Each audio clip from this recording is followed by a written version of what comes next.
Boa noite a todos. Então, estamos reunidos aqui para mais uma reunião do Grupo de Extensão e Pesquisa, Criatividade, Educação e Arte, o GPCAR, e iniciamos um novo ciclo com a apresentação das pesquisas de cada um dos membros. Hoje nós teremos a apresentação da pesquisa do Leonardo Borges Lelé, e na sequência a gente vai ter a apresentação da Dulcineia Fernandes. Ambos são meus orientandos de mestrado do programa de pós-graduação em artes da Universidade Federal do Espírito Santo. Então, muito obrigada pela presença de todos. Então vamos para a Dulce. Vamos lá, Dulce? Eu vou apresentar o template, que eu acho que está um pouquinho mais resumido. E eu quero mais também ter uma conversa, fazer igual a gente estava falando, um pouco mais, acho que um desabafo mesmo, assim, desse objeto de pesquisa. Ok? Bom, o título da minha pesquisa é Corpos e Dilatações, Rituais Xamânicos no Processo de Criação Artística. A minha orientadora é a Estela. Eu também fui aprovada na banca de qualificação, então estou nesse processo aí de escrita final para a dissertação. A pergunta que eu faço na minha pesquisa é se práticas corporais que mobilizam uma intensificada energia, um deslocamento de percepção, né, até que leva a um estado de exaustão física, isso pode dilatar o corpo e, consequentemente, promover um maior desempenho ou uma maior atuação da criatividade. Então, eu trago o corpo como foco da pesquisa, né? E aí a gente fala que é um corpo vivo, um corpo em energia, um corpo preparado para o atuar, né? Para o fazer artístico.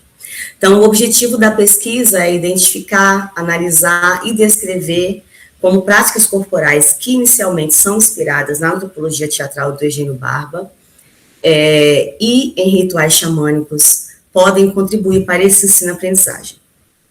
Então, a partir da pesquisa do Eugênio Barba, que ele usa um termo que a gente chama de transculturação, né, que é um termo cunhado pelo Fernando Ortiz, um sociólogo cubano, em que ele viajou várias partes do mundo, mas principalmente focado bastante na Ásia ali, e ele teve contato com várias culturas, que foi onde ele desenvolveu a sua metodologia de pesquisa para o teatro, né? Então, ele teve contato com a ópera de Pequim, o Kathakali, o Butô, o Teatro No, que são muito voltados para essa questão de um corpo que está muito presente em cena, porque são espetáculos que duram horas, que ficam, até alguns chegavam a ficar dias, e são espetáculos ritualizados também. Por exemplo, o Kathakali, ele é apresentado dentro dos templos hindus para os deuses hindus. Então, não são apresentações voltada, como é que eu vou dizer, apenas para,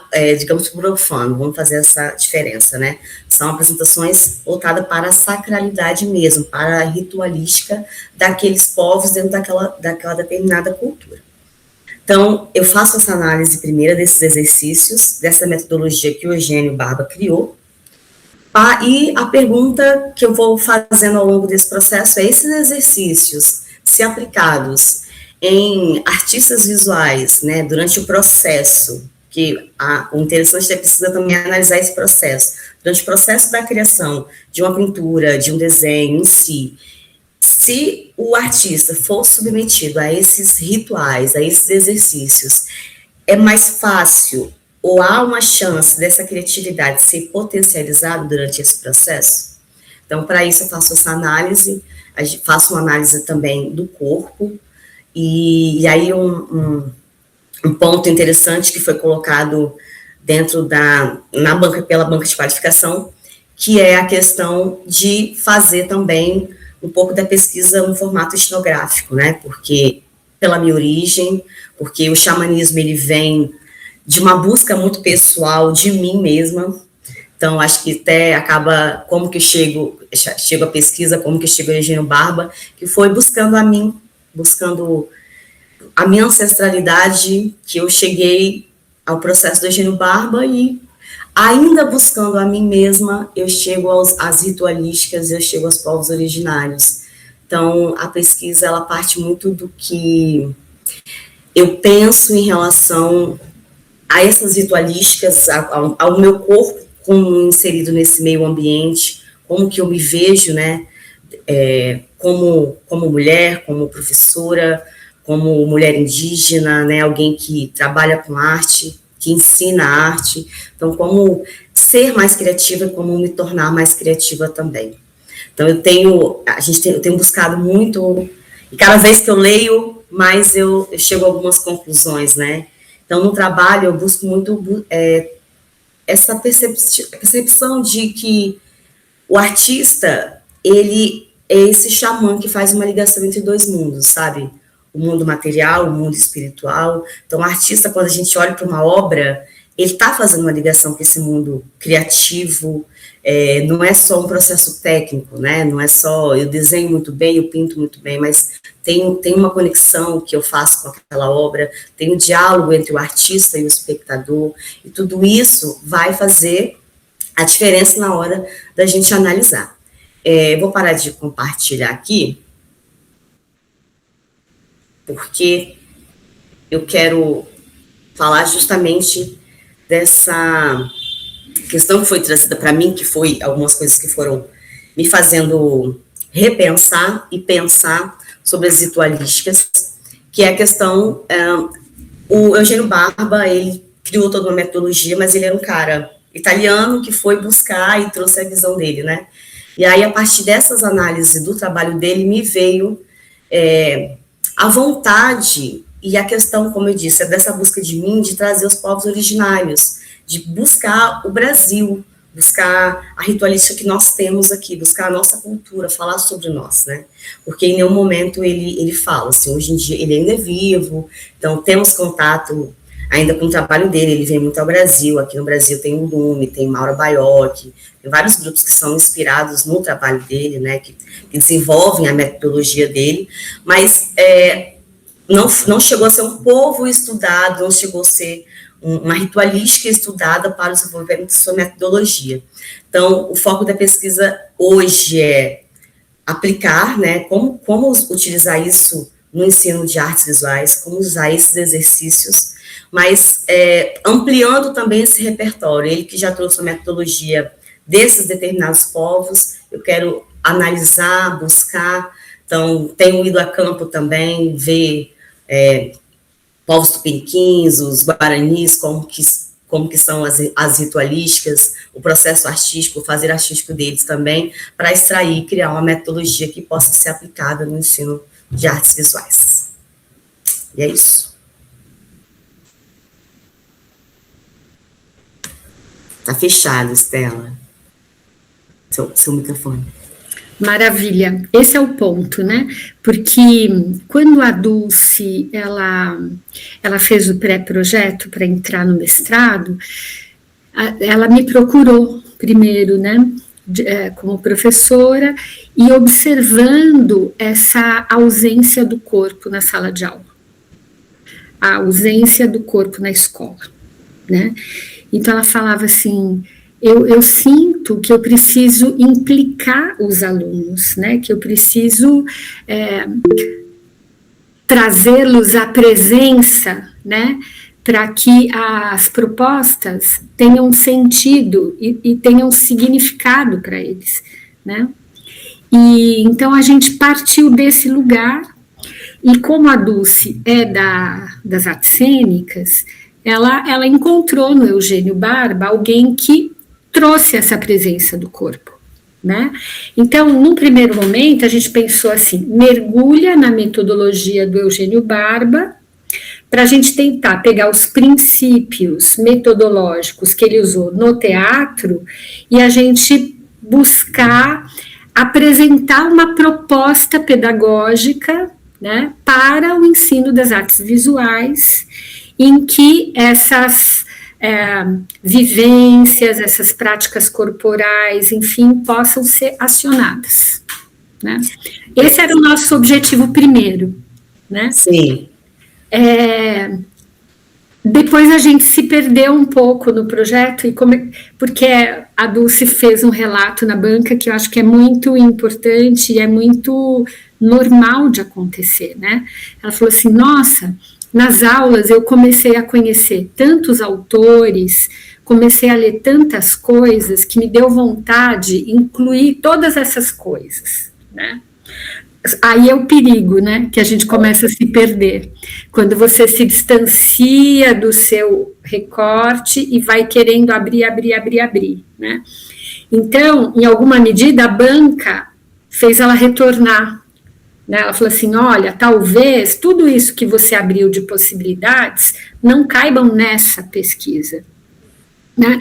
Porque aí se abre a questão da decolonialidade, a questão dos povos originários, os territórios, porque o cara era italiano e pegou das culturas orientais, o que isso tem a ver? Aí virou um balai de gato, né?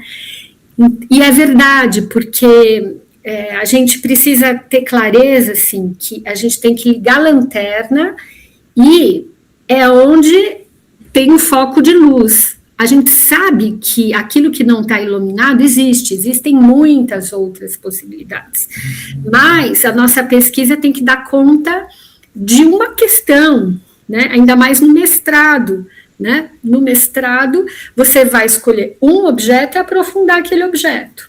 Então, foi bacana, eu acho que a banca, porque mostrou para a Dulce todo o potencial da pesquisa dela, justamente porque não tem bibliografia, não tem ainda muita produção acadêmica, então isso se abriu como potencialidade para a continuação da pesquisa no doutorado. E falou, olha, volta para aquilo que originalmente você pensou em realizar, né? Fala, William. Deixa eu só fazer rapidinho antes da palavra para o William, o Estela. Só complementando o que a Estela falou, que eu vou fazendo essas conexões, acho que a banca comigo foi maravilhosa, assim, porque todas as pontuações que eles fizeram foram perfeitas, assim. Foi aquela angústia que a gente vai sentindo, às vezes a gente vai ouvindo, mas acho que a gente está meio maluco também, eles foram muito certeiros, trouxeram muitas ponderações incríveis. Eu lembro que quando eu conversei com a Estela, uma das minhas maiores inquietações é que a gente tem no ensino, né, básico ali de artes, a gente está sempre falando de coisas completamente desconexas da realidade do aluno, né? Então eu estou falando sobre um artista francês, que o meu aluno, naquele momento, não é a realidade dele, nem interessa, porque eu sempre trabalhei em comunidades, são pessoas muito carentes, às vezes, eles questionavam assim, o que isso muda a minha vida, o que isso faz a diferença, né? Então, esses enfrentamentos é muito normal dentro da sala de aula, então eu sempre tinha essa angústia de fazer essa conexão, de como fazer isso que se tornar uma realidade, que ele encarasse de uma maneira diferente, né, ver que a arte ela pode ser assim, potente, né, no nosso dia a dia. E o que é interessante também, que foi justamente essas inquietações que acabaram me levando também a abrir tantos leques, porque eu cheguei em Eugênio Barba por uma inquietação também minha, enquanto professora, enquanto não só de observar os meus alunos, mas chega uma hora que a gente vai ficando também sem criatividade, a gente vai ficando em ponto morto, porque se eles não querem, a gente também vai esmorecendo, né? E aí eu chego no mestrado com essas inquietações, mas eu começo a olhar para mim também, sabe? Quem que eu sou dentro dessa pesquisa, né? Como que eu estou me tornando essa pessoa criativa? Isso também serve para mim, enquanto professora? Então, são as inquietações que eu levei dos alunos, mas que é nossa também, né? Enquanto profissional, como ser criativo o tempo todo, que a gente também cansa nessa sociedade que faz a gente correr. Então, acaba que a pesquisa faz a gente olhar para dentro da gente também, né? E por isso que eu falei, acaba sendo uma busca de mim o tempo todo, né? São sempre essas inquietações. E é uma pesquisa emotiva, o Léo fala que eu sou muito emotiva, que eu tenho uma escrita emotiva, e é verdade. É muito emotivo mesmo. Fala, William. Tudo aí.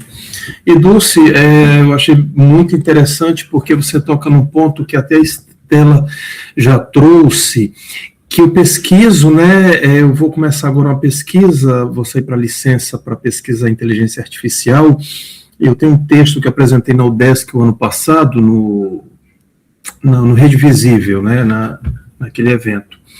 E o que eu percebo nessa pesquisa que eu fiz na época para escrever o texto, que é o embrião da minha pesquisa agora, é que o apagamento desse nosso corpo, né? Esse nosso corpo. Então, eu acho que quando você traz, principalmente, que me toca hoje e me causa muita angústia, a inteligência artificial tem me causado muita angústia. Eu acho ela super... Antes eu tinha muito preconceito, né? Muito preconceito, eu me sentia envergonhado eu mandar um prompt...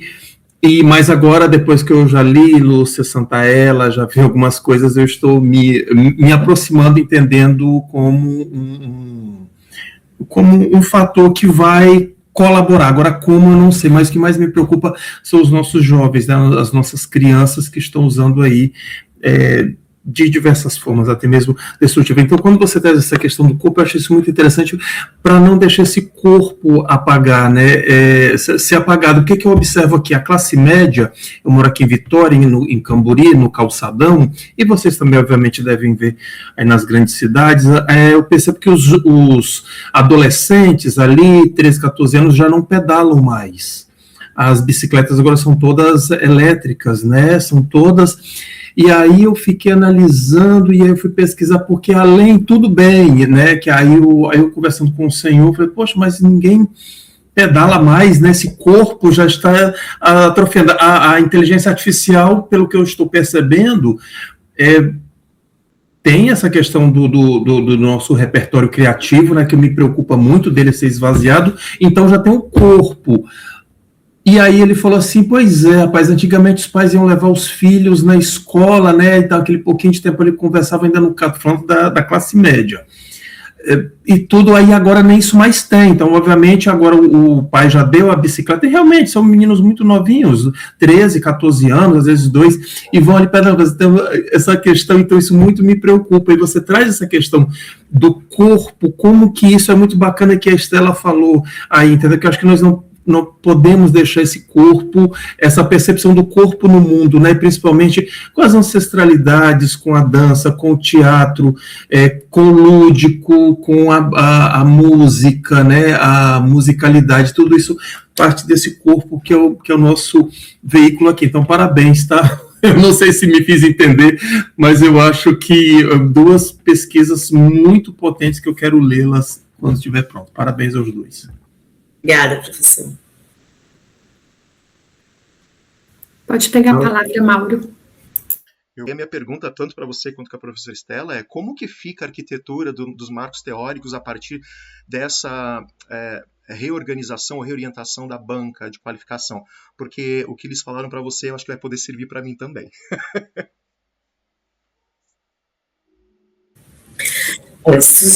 Veio uma tonelada de sugestões de referências, né, teóricas, assim. Eu tô reorganizando algumas questões.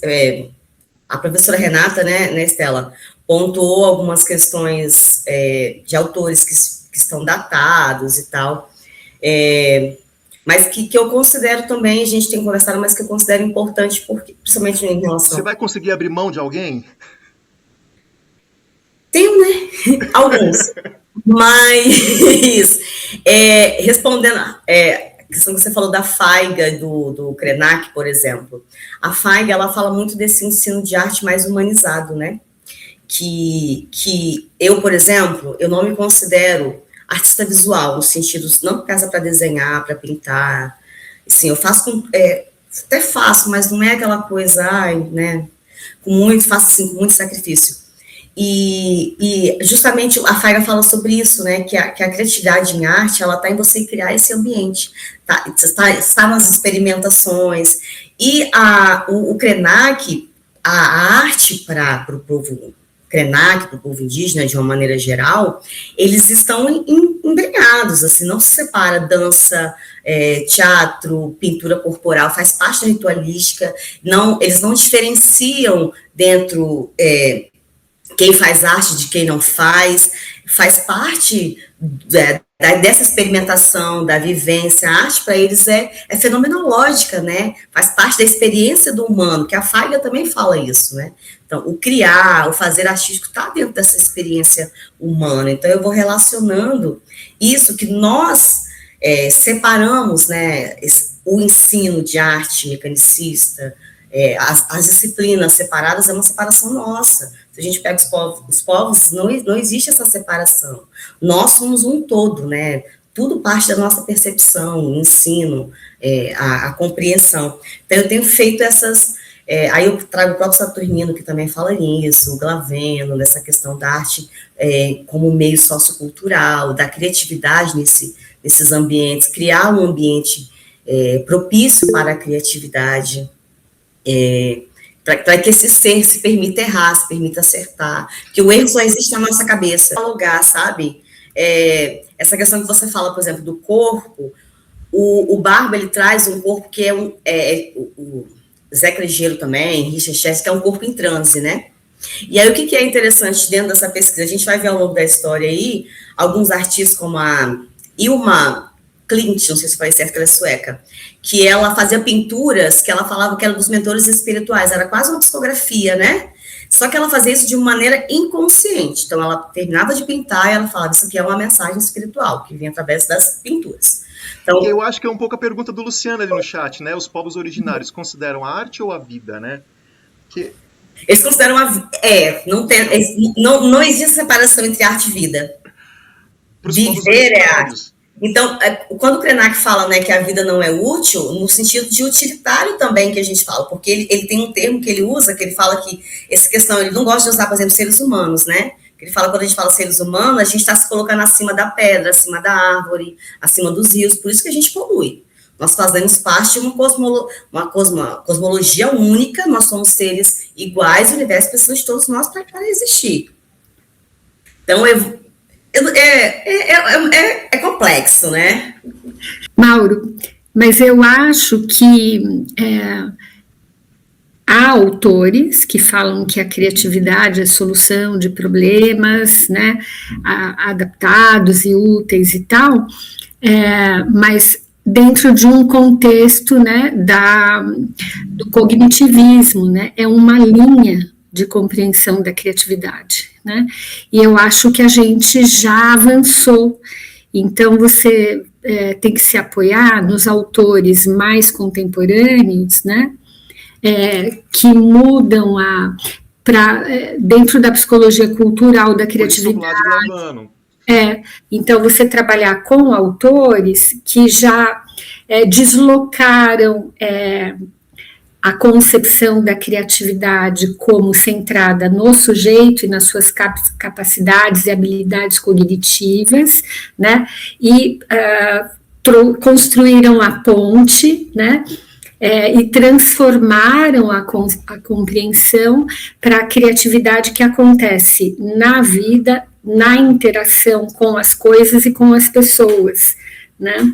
Então, eu acho que a resposta a ele é a seguinte: eu já não estou mais apoiado nestas bases conceituais da criatividade, mas nestas outras, que apontam esse potencial integrado, enfim, entendeu?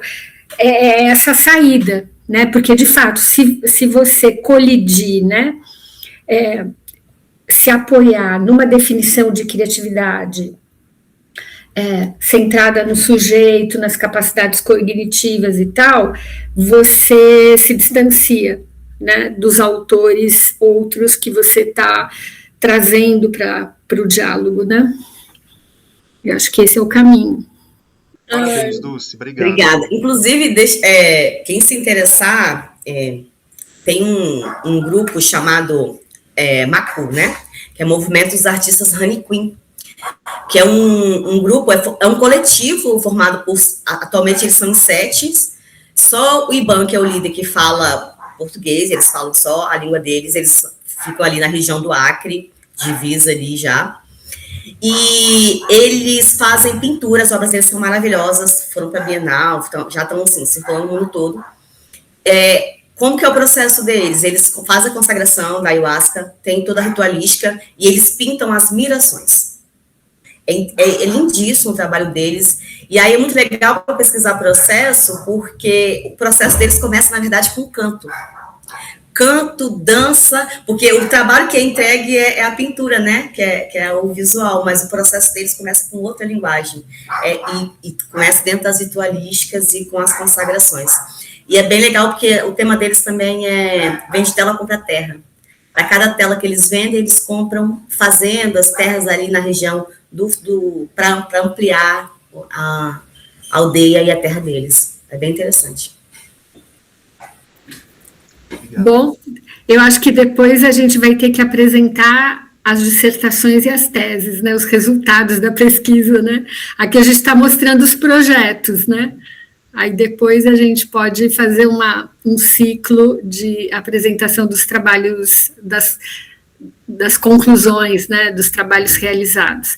Mas o que me chama, a Marina Abramovic, ela trabalhou, investigou muito isso, né, os grupos, os estados alterados de consciência, e o trabalho dela toca nessas questões corporais, espirituais e tal, né?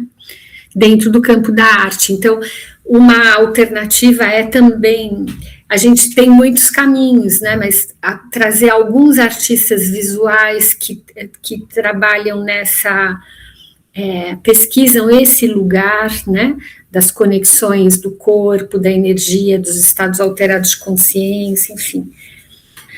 Acho que valeu, né, gente? Foi muito bom. Eu acho que a gente vai continuar bem esse caminho, né? Obrigada, Jefferson. Gente, boa noite. Foi muito bom.